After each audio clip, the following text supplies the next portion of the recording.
আজকে আমি তৈরি করব পুষ্টিগুণে ভরপুর কাঁচকলার দারুণ টেস্টি একটা রেসিপি। এইভাবে কাঁচকলা রান্না করলে সবাই ভাত একটু বেশিই খাবে। নমস্কার বন্ধুরা, আমি সোমা আহারে বাহার রান্না করে আপনাদের সবাইকে অনেক অনেক স্বাগত। কাঁচকলার তরকারিটা করার জন্য আমি এখানে 3টে কাঁচকলা নিয়েছি।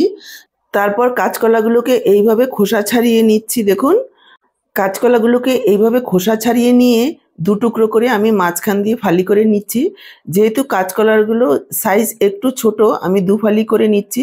যদি আপনাদের খুব বেশি বড় সাইজের হয় তাহলে আপনারা 3 টুকরো করেও একটু মিডিয়াম সাইজের পাতলা করে কাটবেন। খুব বেশি মোটাও নয়, আবার খুব বেশি পাতলাও নয়। তারপর এইভাবে একটু হলুদ জলে ভিজিয়ে রাখতে হবে 10 থেকে 15 মিনিট। এতে করে কাঁচকলাটা খেতে লাগবে মাছের মতো। এই হলুদ জলে ভিজিয়ে রাখলে কাঁচকলার যে কষটা আছে সেটা ছেড়ে দেবে, আর তাহলে কাঁচকলাগুলো খেতে লাগবে একেবারে মাছের মতো। কাঁচকলাগুলো হলুদ জলে ভেজানো থাকুক। এই সময়ে কাঁচকলার যে খোসাটা রয়েছে সেটাও আমি ফেলবো না। সেই খোসাগুলোকে এভাবে গুছিয়ে নিয়ে ঝিরি করে কেটে নিচ্ছি, কেননা কাঁচকলার খোসাতেও রয়েছে প্রচুর পরিমাণে ভিটামিন, আর খেতেও ভীষণ ভালো হয়। দেখুন, আমি এইভাবে ঝিরি করে কেটে রাখছি। কাঁচকলার খোসাগুলোকেও হলুদ জলে ভিজিয়ে রাখবো যাতে করে কষটা ছেড়ে যায় 10 মিনিটের জন্য। 10 মিনিট পর ফিরে আসছি। এই সময় আমি একটা মশলা তৈরি করে নেব। দেখুন, মিক্সচারের জারে নিয়ে নিচ্ছি 1 চা চামচ গোটা ধনে, 1 চা চামচ গোটা জিরা, 2টো কাঁচা লঙ্কা, ঝালটা আপনারা নিজেদের পরিমাণ বুঝে দেবেন, আর দিয়ে দিলাম 1/2 ইঞ্চি আদা, 4টে রসুনের কোয়া। যারা সম্পূর্ণ নিরামিষ করবেন তারা পেঁয়াজ রসুনটাকে স্কিপ করবেন। সাথেই দিয়ে দিচ্ছি একটা টমেটো। এবার পরিমাণ মতো একটা জল দিয়ে পেস্ট করে নিতে হবে। সাথে আমি 2টো শুকনো লঙ্কাও দিয়ে দিচ্ছি, আপনারা চাইলে গুঁড়োও যোগ করতে পারেন। তারপর দেখুন, এই রকম একটা পেস্ট তৈরি করে নিয়েছি। একেবারে মিহি একটা পেস্ট তৈরি করে নিতে হবে। আর এদিকে প্রায় 15 মিনিট পর কাঁচকলাগুলোকে ভালোভাবে 2-3 বার জল পাল্টে ধুয়ে নিয়ে এসেছি। এবার কাঁচকলাগুলোকে একটু ম্যারিনেট করে নেব। দিয়ে দিচ্ছি পরিমাণ মতো লবণ, দিয়ে দিচ্ছি যে মশলার পেস্টটা করে রেখেছি সেখান থেকে 3 চা চামচ, দিচ্ছি একটু হলুদ গুঁড়ো, আর দিয়ে দিচ্ছি 1 চা চামচ বেসন। এবার সব কিছু ভালোভাবে মেখে নেব যাতে কাঁচকলাগুলোর গায়ে ভালোভাবে কোটিংটা হয়ে যায়, সে কারণেই বেসনটা দেওয়া। ভালোভাবে মেখে যদি হাতে সময় থাকে 10 থেকে 15 মিনিট রেখে দেবেন, এতে করে কাঁচকলাগুলো খেতে ভালো হবে। 10 মিনিট পর ফিরে আসলাম। দেখুন, কড়াইতে তেল গরম করে নিয়েছি। এখানে আমি একটু বেশি পরিমাণেই তেল দিয়েছি, কেননা কাঁচকলাগুলোকে একটু ডিপ ফ্রাই করব। রান্নায় এতটা তেলের প্রয়োজন নেই, ভাজার পর তেলটা তুলে রাখবো। অল্প তেলে কাঁচকলাগুলো ফ্রাই করলে কাঁচকলার সেই টেস্টটা আসবে না। এভাবে একটু বেশি তেলে যদি কাঁচকলাগুলোকে ভাজা হয় তাহলে কাঁচকলাগুলো খেতে খুব ভালো হবে। একে একে কাঁচকলাগুলোকে দিয়ে দিলাম। 2টো ব্যাচে ভাজতে হবে, সবগুলো কাঁচকলা একসঙ্গে দেওয়া যাবে না, তাহলে কাঁচকলাগুলো ভালো ভাজা হবে না। দেওয়ার পর 1 মিনিট মতন একটু অপেক্ষা করতে হবে। সাথেই নাড়াচাড়া করা যাবে না, তাহলে মশলার যে কোটিংটা রয়েছে সেটা নষ্ট হয়ে যাবে, তেলের সঙ্গে মিশে যাবে। একটু ভাজা হওয়ার পর উল্টে দিতে হবে। উল্টে পাল্টে কাঁচকলাগুলোকে একেবারে লালচে করে ভেজে নিতে হবে। এক একটা ব্যাচ ভাজতে মোটামুটি 4 থেকে 5 মিনিট সময় লাগবে। মিডিয়াম ফ্লেমে ভাজতে হবে, খুব বেশি হাই ফ্লেমে ভাজলে উপরে কালার চলে আসবে, ভেতর পর্যন্ত ভালোভাবে ভাজা হবে না। আর লো ফ্লেমে ভাজলে অনেকটা সময়ও বেশি লাগবে আর তেলটাও একটু বেশি টানবে। এর জন্য মিডিয়াম ফ্লেমে রেখে দেখুন উল্টে পাল্টে এইভাবে লালচে করে প্রথম ব্যাচের কাঁচকলাগুলো ভেজে নিয়েছি। একেবারে উপরটা মুচমুচে আর ভেতরটা নরম। এভাবে দ্বিতীয় ব্যাচের কাঁচকলাগুলো ভেজে নিয়েছি। দেখুন, তুলে নিচ্ছি। দেখুন কতটা সুন্দর হয়েছে। একটা ভেঙে দেখিয়ে দিচ্ছি। বেশি তেলে ভাজার জন্য কাঁচকলাগুলো ভেতর পর্যন্ত খুব ভালোভাবে ভাজা হয়েছে, একেবারে সেদ্ধ হয়ে গেছে। চাইলে আপনারা এইভাবে ভাজাও খেতে পারেন শুধু মুখে, অথবা গরম ভাতের সাথে, সন্ধেবেলা চায়ের সাথেও খাওয়া যেতে পারে, খেতে ভীষণই ভালো হয়। এবার এক্সট্রা তেলটা আমি তুলে রাখছি। এখানে 2 চা চামচ পরিমাণ তেল রেখে তার মধ্যে দিয়ে দিলাম 3টে শুকনো লঙ্কা আর 1 চা চামচ কালো জিরে। তার মধ্যে দিয়ে দিলাম কেটে রাখা কাঁচকলার খোসাগুলো। কাঁচকলার খোসাগুলোকে আমি ভালোভাবে ধুয়ে নিয়ে চলে আসলাম 10 মিনিট হলুদ জলে ভিজিয়ে রাখার পর।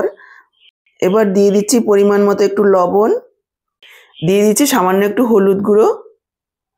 এবার লবণ আর হলুদ দিয়ে কাঁচকলার খোসাগুলোকে ভেজে নেব। নাড়াচাড়া করে নিয়ে একটু ঢেকে দিতে হবে। ঢাকা দিয়ে ভাজবো, তাহলে খুব সুন্দরভাবে সেদ্ধও হয়ে যাবে আর ভাজাও হয়ে যাবে। আপনারা চাইলে সেদ্ধ করে নিয়েও ভাজতে পারেন, তবে প্রয়োজন হয় না। সেদ্ধ করে জলটা ফেলে দিলে অনেকটাই পুষ্টিগুণ চলে যাবে। এভাবে লো ফ্লেমে রেখে যদি ঢেকে ভাজা হয় তাহলে খুব সুন্দরভাবে নরম হয়ে যাবে। দেখুন ঢাকা দিয়ে প্রায় 3-4 মিনিট ভেজে নিয়েছি, প্রায় 90% ভাজা হয়ে গেছে। এই সময় আমি এখানে যোগ করে দিচ্ছি একটা ছোট সাইজের পেঁয়াজ। এভাবে একটু পাতলা পাতলা করে কেটে দিয়েছি। পেঁয়াজটাকে দেওয়ার পর আরও 2 মিনিট মতো একটু ভাজা ভাজা করে নেব। সাথেই দিয়ে দিলাম সামান্য কয়েক দানা চিনি। একটু চিনি দিলে খেতে ভালো লাগবে। তারপর এভাবে নাড়াচাড়া করে নিয়ে আরও 1 মিনিটের জন্য একটু ঢেকে দেব। ঢাকা দিয়ে ভাজবো, তাহলে খুব তাড়াতাড়ি পেঁয়াজগুলো নরম হয়ে যাবে আর একটু ভাজা ভাজা হয়ে যাবে। দেখুন প্রায় 2 মিনিট মতো ভেজে নিয়েছি। ঢাকা দিয়ে খুব সুন্দরভাবে ভাজা হয়ে গেছে। এবার আমি এটা একটা পাত্রে তুলে রাখবো আর ঠান্ডা হতে দেব। এবার ওই একই কড়াতে দিয়ে দিলাম কিছুটা সর্ষের তেল। তেল গরম হয়ে যাওয়ার পর দিয়ে দিলাম ফোড়নে গোটা গরম মশলা, ছোট 2 টুকরো দারচিনি, 2টো এলাচ, 3টে লং, হাফ চা চামচ গোটা জিরে। লো ফ্লেমে কয়েক সেকেন্ডের জন্য ভেজে নেব। তারপর দিয়ে দিচ্ছি পেঁয়াজ কুচি। এখানে বড় সাইজের একটা পেঁয়াজ আছে। এবার পেঁয়াজটাকে ভেজে নেব। একটু লবণ দিয়ে দিলাম। পুরো রান্নাটাতে যতটা লবণ লাগবে আমি একসঙ্গে দিয়ে দিয়েছি। দর্শক বন্ধুরা, প্রচুর নিরামিষ কাঁচকলার রেসিপি রয়েছে আমার এই আহারে বাহার রান্নাঘর চ্যানেলে, আপনারা চাইলে দেখে নিতে পারেন। দেখুন পেঁয়াজটাকে হালকা লালচে করে ভেজে নিয়েছি। এবার আমি যোগ করে দিচ্ছি হাফ চা চামচ কাশ্মীরি লাল লঙ্কার গুঁড়ো। এটা সম্পূর্ণই অপশনাল, আপনারা চাইলে নাও দিতে পারেন। আর দিয়ে দিলাম একটু হলুদ গুঁড়ো। এভাবে গরম তেলে কাশ্মীরি লাল লঙ্কার গুঁড়ো আর হলুদ গুঁড়ো মিশিয়ে দিলে কালারটা খুব সুন্দর হয় তরকারির। এবার পেস্ট করে রাখা মশলাটা দিয়ে দিলাম। এবার পুরো মশলাটাকে তেল ছেড়ে আসা পর্যন্ত কষিয়ে নিতে হবে। নাড়াচাড়া করে একটু ঢেকে দিচ্ছি। ঢাকা দিয়ে কষালে খুব তাড়াতাড়ি অল্প সময়ে মশলাটা ভালোভাবে কষানো হয়ে যাবে। দেখুন ঢাকা দিয়ে দিয়েছি 2 মিনিটের জন্য। তারপর আরও একটু সময় এভাবে নাড়াচাড়া করে নেব। এখানে মনোযোগ সহকারে মশলাটাকে কষাতে হবে, যাতে মশলা ভালোভাবে কষানো হয়।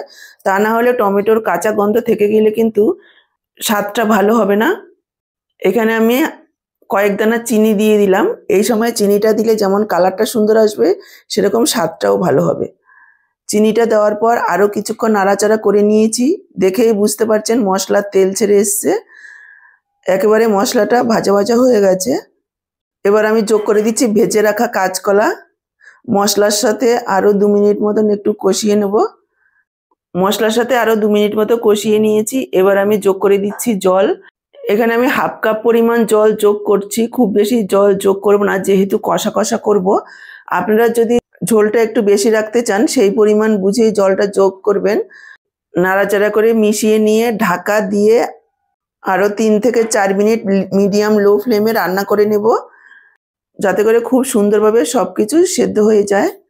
দেখুন ঢাকা দিয়ে প্রায় 3-4 মিনিট রান্না করে নিয়েছি। কাঁচকলাগুলো খুব সুন্দরভাবে সেদ্ধ হয়ে গেছে। এখন একটু ঝোল ঝোল মনে হচ্ছে। ঠান্ডা হওয়ার পর আরও শুকনো হয়ে যাবে, যেহেতু কাঁচকলার গায়ে বেসন রয়েছে। এখানে আমি যোগ করে দিচ্ছি একটু গরম মশলার গুঁড়ো। আরও একবার মিশিয়ে নিয়ে ঢাকা দিয়ে 5 মিনিট রেখে দেব, যাতে গরম মশলার গন্ধটা ভালোভাবে মিশে যায়। এখানে চাইলে আপনারা 1 চা চামচ ঘিও দিতে পারেন। এখন যেহেতু প্রচণ্ড গরম, সেজন্য আমি আর ঘিটা দিলাম না। দেখুন কাঁচকলাগুলো একবার দেখিয়ে দিচ্ছি কতটা সুন্দরভাবে একেবারে মাছের মতন হয়েছে। খেতেও অসাধারণ হয়। একবার এইভাবে বানিয়ে খেয়ে দেখুন, আশা করি আপনাদেরও ভীষণ ভালো লাগবে। এইভাবে রান্না করলে বাচ্চারাও চেটেপুটে খাবে। অনেক সময় বাচ্চারা খেতে চায় না, এইভাবে রান্না করলে খাবে। ঢাকা দিয়ে রেখে দিলাম। এই সময়ে দেখুন যে কাঁচকলার খোসাটা আমি ভেজে রেখেছিলাম সেটা নিয়ে নিচ্ছি মিক্সচারের জারে। তারপর দেখুন এইভাবে পেস্ট করে নিয়েছি। আপনারা চাইলে শিলপাটাতেও পেস্ট করতে পারেন। এই কাঁচকলার খোসা বাটাটা গরম গরম ভাতের সাথে খেতে অসাধারণ হয়। 5 মিনিট পর একবার ফাইনাল লুকটা দেখিয়ে দিচ্ছি, দেখুন কতটা সুন্দর হয়েছে দেখতে, খেতেও অসাধারণ হয়। এবার আমি সার্ভ করে দিচ্ছি। আজকের পুরো ভিডিওটা দেখে কেমন লাগলো কমেন্ট বক্সে জানাতে ভুলবেন না। ভালো লাগলে অবশ্যই একটা লাইক করে শেয়ার করে দেবেন। আর আপনি আমার থেকে এইরকমই নিত্য নতুন রেসিপির আপডেট পেতে চ্যানেলটাকে সাবস্ক্রাইব করে সাথেই থাকবেন। বেল বাটনটা অল করে দিলে আমার দেওয়া যে কোনো রেসিপির আপডেট সবার আগে আপনাদের কাছে পৌঁছে যাবে। তাহলে আজকে এই পর্যন্ত, আবার দেখা হবে নতুন এইরকমই দারুণ টেস্টি কোনো রেসিপির সাথে। সবাই ভালো থাকুন, সুস্থ থাকুন। আপনাদের সবার সুস্থতা কামনা করে এখানেই শেষ করছি। সব্বাইকে অসংখ্য অসংখ্য ধন্যবাদ।